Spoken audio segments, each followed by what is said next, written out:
मित्रांनो, एखादी प्रचंड नदी पावसाळ्यात पाण्याचा आकराड साठा आपल्या प्रवाहात घेऊन मोठ्या ऐटीत आणि विजयी धुंदीत वेगाने पुढे झेपावत असते. आपल्या वाटेत येणाऱ्या छोट्या छोट्या टेकड्यांना ती गिळंकृत करून टाकते. किनाऱ्याला असलेली मऊ माती गिळंकृत करते.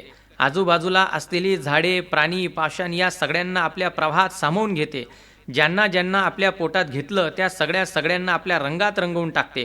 आपण जणू काही विश्व जिंकलं आहे आणि आपल्या विजयाचा वारू आता कुणीही अडवू शकत नाही अशी नशा तिला चढलेली असते. वाटेत येणाऱ्या सगळ्यांचाच प्रतिकार मोडून, प्रसंगी त्यांना उद्ध्वस्त करून, त्यांचं अस्तित्व मिटून ती रुबाबात वाहत असते. आणि अशातच अचानकपणे काहीतरी वेगळं घडतं. ती ज्या दिशेने दौडत असते त्याच दिशेला तिच्या समोर एक प्रचंड शक्तिशाली पहाड आडवा येतो आणि तिला अडवतो. आतापर्यंत तिला अडवण्याचं दुस्साहस कुणी केलेलं नसतं. सर्वजण तिच्या पुढे झुकलेलेच होते. परंतु हा पहाड मात्र झुकणारा तर नसतोच, पण तो जणू काही त्या नदीचं अस्तित्वच बेदखल करून टाकतो. तो तिला आपल्या दिशेने पुढे सरकू देत नाही. तो निश्चल अविचल उभा असतो. एक प्रकारे तिला आदेश देतो की तुला जर पुढे जायचं असेल तर तुझी दिशा बदल. हे ऐकून त्या नदीचा दर्प, अवघा अहंकार क्षणार्धात उतरतो. ती नम्र होते, निमूटपणे, चुपचापपणे दिशा बदलते आणि त्याच्या बाजूने निघून जाते. ज्या पहाडाला झुकवणं आपल्या आवाक्यातलं नाही हे ओळखल्यामुळेच तिची घमेंड उतरते. या प्रकारची दृश्य आपण निसर्गात अनेकदा पाहतो. संस्कृतीच्या प्रवाहात सुद्धा खूपदा असंच घडतं.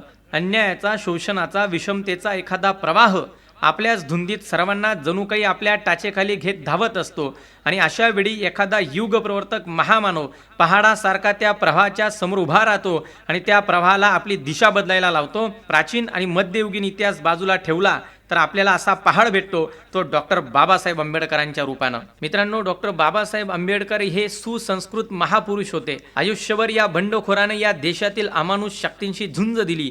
हा महापुरुष कोणापुढे कधी वाकलाही नाही, कोणापुढे कधी मोडलाही नाही. या महापुरुषानं आपल्या बुद्धिमत्तेच्या, अथक परिश्रमाच्या आणि अभंग जिद्दीच्या जोरावर या देशातील शोषण व्यवस्थेची हजारो वर्षांची कमान वाकवली. बुद्धिमत्तेची अत्यंत अनोखी आणि विद्रोही उडी घेऊन या महापुरुषाने या देशातील तथाकथित बुद्धिमानांचे अहंकार ठेचून काढले.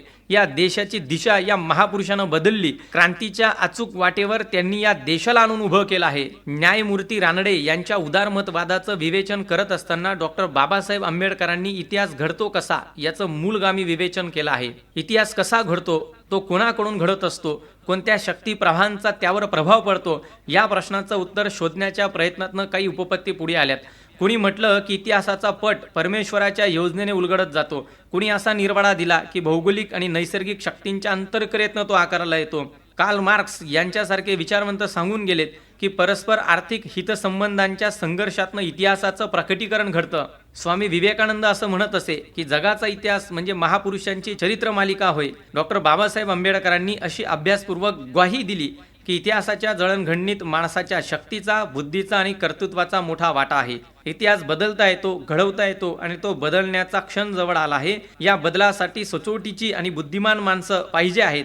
आपल्या अन्य बांधवांविषयी ज्यांना आदर वाटतो आणि साचेबंद निर्बंधापासून मुक्त अशा समाज व्यवस्थेचा आदर्श ज्यांच्या डोळ्यांपुढे आहे, अशी बुद्धिनिष्ठ आणि स्वाभिमानी माणसं हे जग घडवू शकतील असा बाबासाहेबांचा विश्वास होता. बाबासाहेबांना विद्येची प्रचंड ओढ होती. ते चिंतनशील होते, क्रियाशील होते, पत्रकार होते, प्राध्यापक होते, बॅरिस्टर होते, मानवतावादी होते, समतावादी होते. 7 नोव्हेंबर 1931ला एक युरोपियन प्रवासी बाबासाहेबांबद्दल लिहितो, this is the young man writing the new pages of Indian history.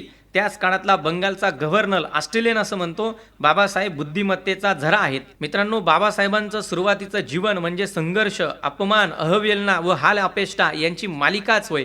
ज्या समाजात आपल्याला व आपल्या समाज बांधवांना साधी माणुसकीची वागणूक मिळत नाही, त्या समाज व्यवस्थेविरुद्ध ते पेटून उठत सतत पोटतिडकीने बोलत राहिले, लिहित राहिले. त्यांच्यासारखा स्वतंत्र प्रज्ञेचा स्वाभिमानी माणूस तसं करणं स्वाभाविक होतं. त्यांनी आपल्या अपार कष्टांचं कर्तृत्वात, अफाट वाचनाचं व्यासंगात तर ज्ञानाचं प्रज्ञेत रूपांतर केलं. वाचन, वाणी व लेखणी यांचा चौफेर मारा करून त्यांनी आपलं व्यक्तिमत्व सिद्ध केलं, सामर्थ्य दाखवून दिलं. म्हणूनच ते एक विद्वान, तत्वचिंतक व सामाजिक बंडखोर म्हणून ओळखले जाऊ लागले. जीवनातील त्यांच्या यशाचं खरं गमक आहे त्यांची ज्ञान साधना. डॉक्टर बाबासाहेब आंबेडकरांची ज्ञान लालसा इतकी उत्कृष्ट होती की त्यासाठी ते व्यक्तिगत व शारीरिक, मानसिक गरजांकडे दुर्लक्ष करायचे. इंग्लंडमध्ये असताना ज्या अभ्यासक्रमासाठी सामान्यपणे 8 वर्ष लागायची, तो त्यांनी अवघा 2 वर्ष 3 महिन्यात पूर्ण केला. पण त्यासाठी त्यांना दिवसाकाठी 21 तास अभ्यास करावा लागला, रात्रीचा दिवस करावा लागला, वेळोवेळी उपाशी राहावं लागलं. अशी त्यागवृत्ती, अशी ज्ञानभक्ती आज किती प्रमाणात आढळेल हाही एक प्रश्न आहे. ज्या माणसात जिद्द आहे, ज्याला परतीचा मार्ग माहिती नाही आणि जो प्रेयाचा व श्रेयाचा विचार करीत नाही, असा माणूसच अविचल श्रद्धेने काम करीत असतो. मित्रांनो, बाबासाहेबांनी जीवन जगत असताना कधी स्वतःचा विचार केला नाही. थोडीशी तडजोड केली असती तर डॉक्टर बाबासाहेब आंबेडकर राजकारणामध्ये हवे ते पद, प्रतिष्ठा प्राप्त करू शकले असते. परंतु राजयोग सोडून त्यांनी ज्ञानयोग, कर्मयोग अंगीकारला. ज्ञानाची खाण ते केवळ शोधत व खोदत गेले नाहीत, तर त्यातील मौल्यवान ठेवा समाजाच्या उपयोगी बनवला. आपल्या व्यक्तिगत ज्ञान संपदेने त्यांनी समाजाचं प्रबोधन केलं. ज्ञान हे पाण्यासारखे तळात व मुळातच स्वच्छ आणि शुद्ध असतं. हे ताडल्याने ते विविध ज्ञान शाखांच्या तळ्यात डुंबले आणि 100 नंबरी सोने घेऊन वर आले. बाबासाहेबांना आपल्या विचारशीलतेचा, विद्वत्तेचा व व्यासंगाचा कधीही वृथा अभिमान वाटला नाही.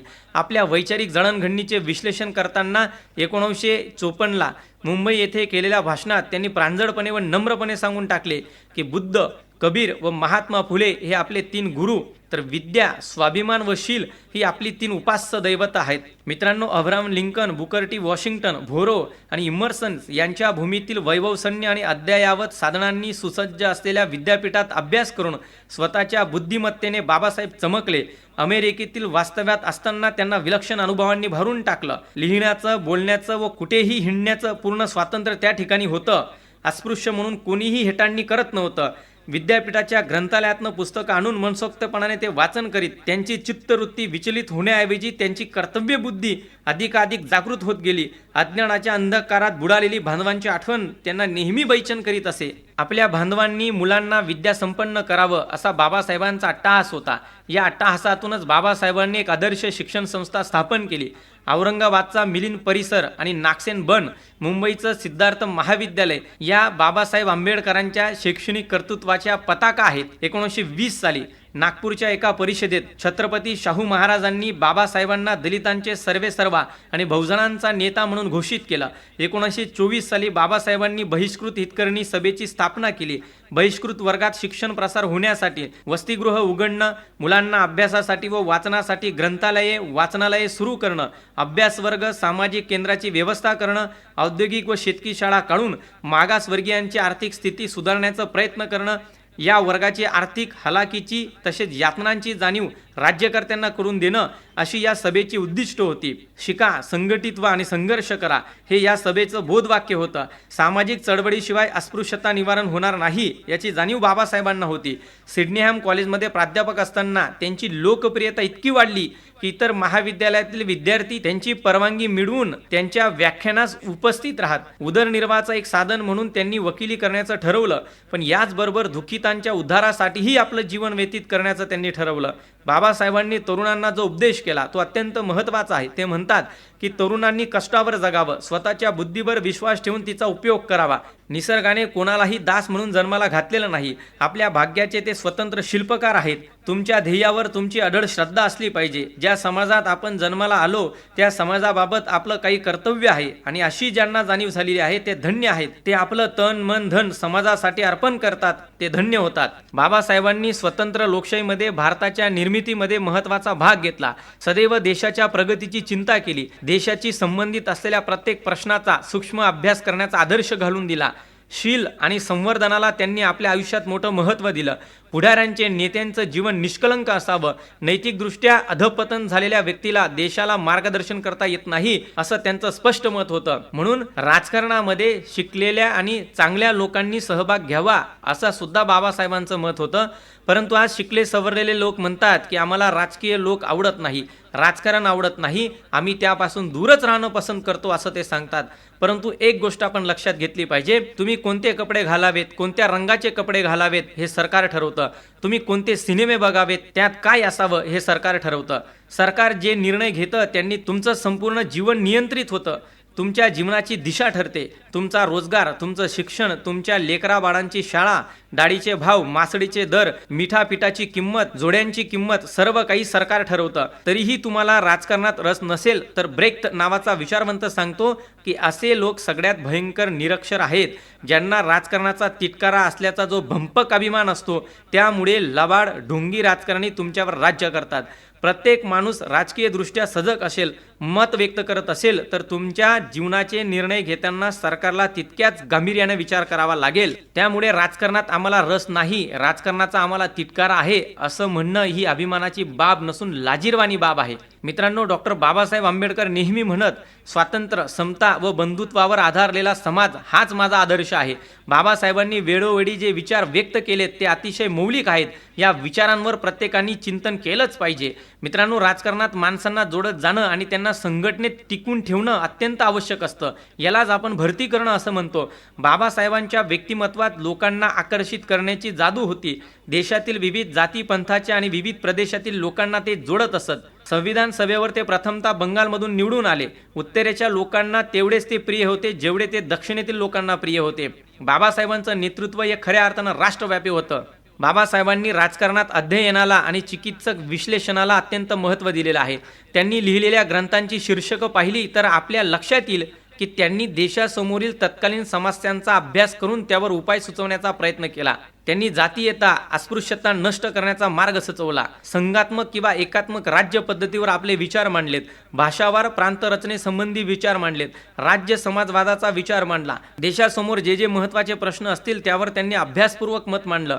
त्यांनी कार्यकर्त्यांना उपदेश केला की राजकारण कोणाला करायचं असेल तर राजकारणाचा चांगला अभ्यास केला पाहिजे। आपल्या समाजातील प्रत्येक कार्यकर्त्याने राजकीय, धार्मिक या सर्व प्रश्नांचा बारकाईने अभ्यास केला पाहिजे। लोकांना राजकारणात प्रशिक्षित करण्याची गरज लक्षात घेऊन त्यांनी एखाद्या राजकीय प्रशिक्षण संस्थेची स्थापना करण्याचा मनोदय व्यक्त केलेला होता। मूल्यांच्या योग्यतेचा विचार करताना त्यांच्या परिणामकतेची चर्चा करावी असं त्यांचं मत होतं। बाबासाहेबांनी अथकपणे परिश्रम करून जो पिढ्यानपिढ्या उन्नत करणारा जीवनमार्ग आम्हाला दाखवला, त्यावर चालणं, त्याचा प्रचार प्रसार करणं व सर्वांना सोबत घेऊन चांगल्या समाजाची निर्मिती करणं हे बहुजनांनी आणि ओबीसींनी आपलं आद्य कर्तव्य मानलं पाहिजे असं मला वाटतं। घराघरातून परिवर्तनाची डोळसपणे, चिकित्सकपणे ही आश्वासक सुरुवात होणं फार गरजेचं आहे। केवळ भावनिक प्रश्नांमध्ये गुंतून न पडता बौद्धिक क्षेत्रामध्ये ठामपणे उभे राहावे। बुद्धीच्या जोरावर सारे मन पटलावर घासून घ्यायला पाहिजे व स्वतःला कुटुंबाच्या परिवर्तनाबरोबर सर्वमान्य माणसांना नव्या युगाचं आव्हान पेलण्यासाठी समर्थ बनवणं ही तमाम बहुजन वर्गाची मोठी जबाबदारी आहे। त्यासाठी बाबासाहेबांनी बहुजनांसाठी केलेलं प्रचंड कार्य आपल्याला सतत प्रेरणा व मार्गदर्शन देत राहील असं मला वाटतं।